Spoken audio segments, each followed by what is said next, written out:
Oi, gente, boa tarde, bom dia, boa noite, né? No final do ano passado, 2022, indo na ginecologista, fazendo meus exames, eu descobri um caroço que ficava na linha do meu sutiã, um carocinho pequeno, parecia um carocinho de azeitona pequena mesmo. E esse caroço ele queimava, ele doía e incomodava bastante esse carocinho. Então eu falando com a ginecologista e pedi uma ultra. E aí ela passou essa ultra pra mim, né? E aí eu fiz a ultra quando eu achando que a doutora tava botando a ultra no lugar errado. Eu descobri que eu tava com um caroço maior, né? Não era naquele carocinho, no meu seio, na mama direita tinha um caroço que era de 2 mm, né? Que fala. E aí eu de coisa assim, eu sei lá, fiquei meio perdida, né? O impacto assim quando a gente descobre é meio complicado porque é tudo muito novo, a gente não sabe o que fazer. E eu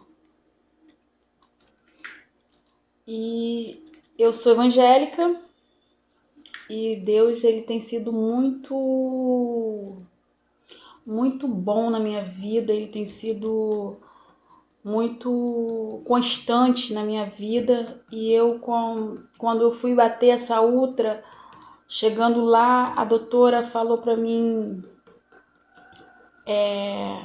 aqui tá o caroço, viu o caroço direitinho. Aí ela olhou pra mim e falou, eu quero fazer a sua ultra, eu quero fazer a sua biópsia. Eu meio desconfiada, fiquei assim, né? Falei assim, por que essa doutora quer fazer a minha biópsia? Eu não entendi, né? Não entendo, não entendi, não entendia nada, né? Disso, né? Então eu falei assim, por que ela quer fazer minha biópsia? Será que ela tá estudando? Será que ela tá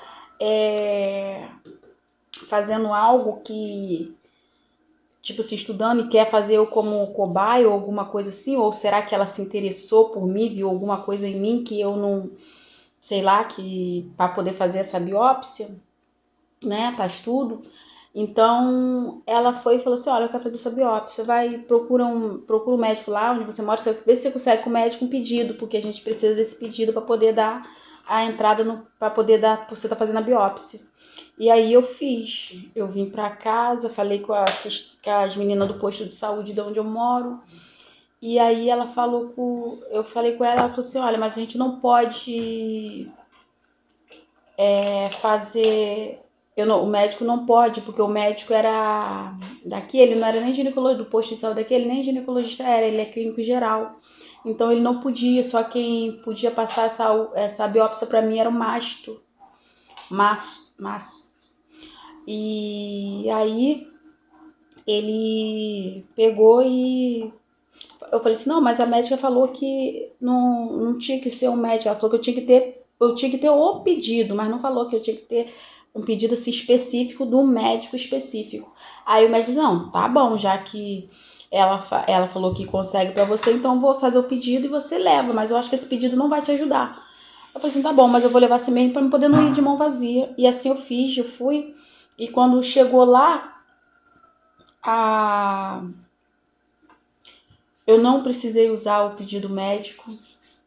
A menina que me recebeu na recepção, ela me deu todos os papéis necessários que eu precisava para fazer a biópsia. Eu cheguei, peguei o papel com ela, fui para a fila, entrei na fila da recepção, fiz o meu cadastro bonitinho e fiz a biópsia. E aí a biópsia deu que era um câncer e que era um câncer agressivo.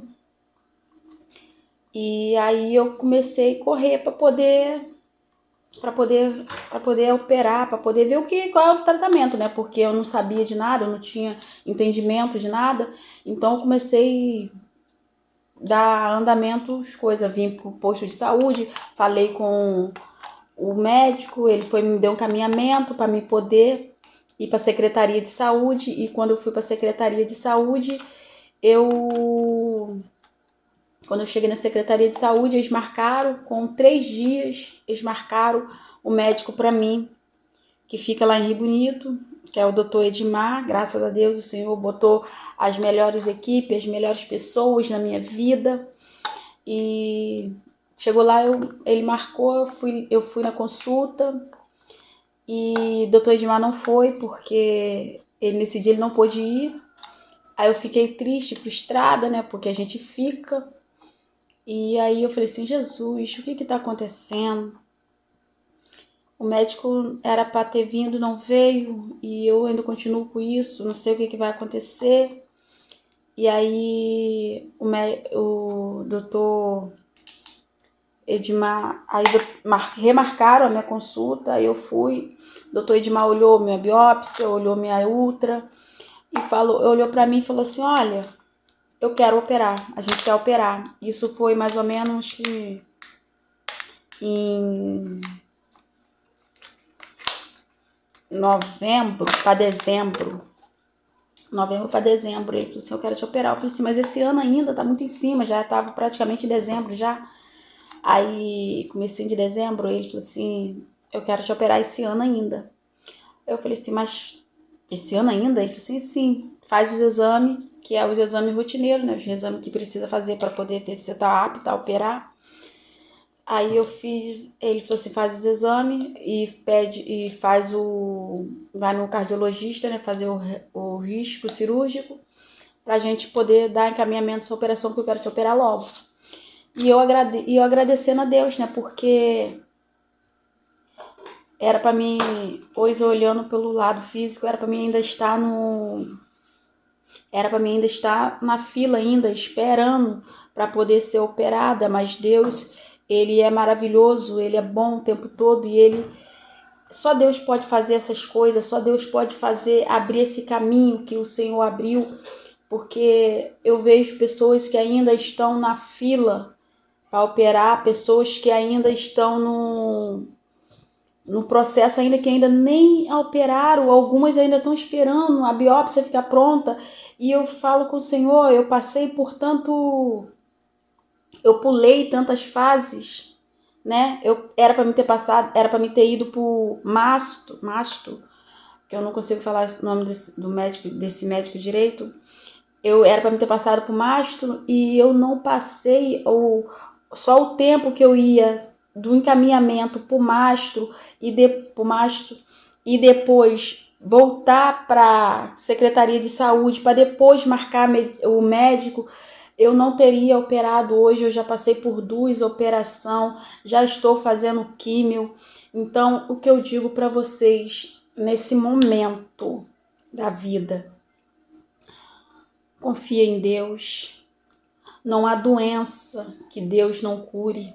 Não há mal que Deus não tire. Só Deus pode fazer aquilo que nós não conseguimos fazer. Às vezes, para nós, tá tudo perdido.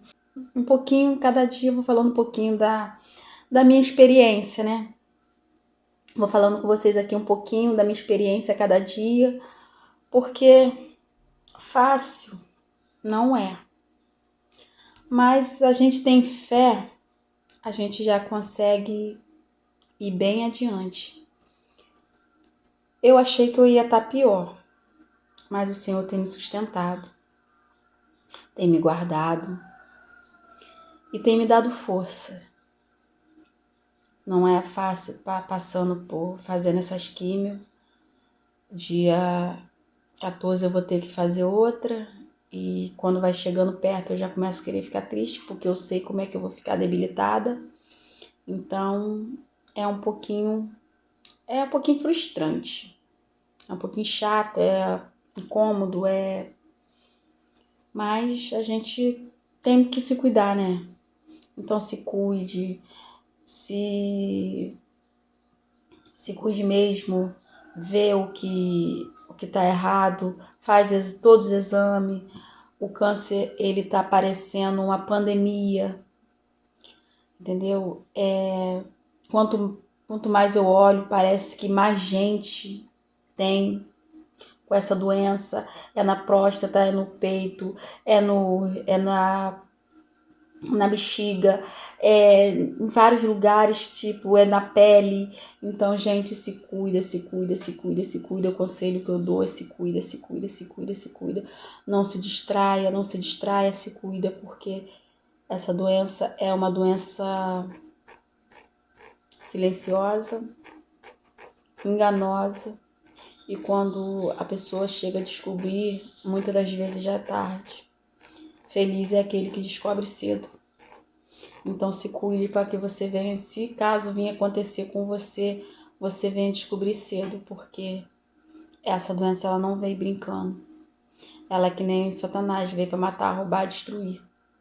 Entendeu? Ela veio para roubar a sua saúde, matar a sua vida e destruir a sua família, porque quando um ente querido morre, a família fica destruída. Até se recuperar é muito difícil.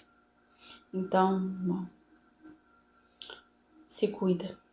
É o conselho que eu tenho para vocês hoje, se cuida.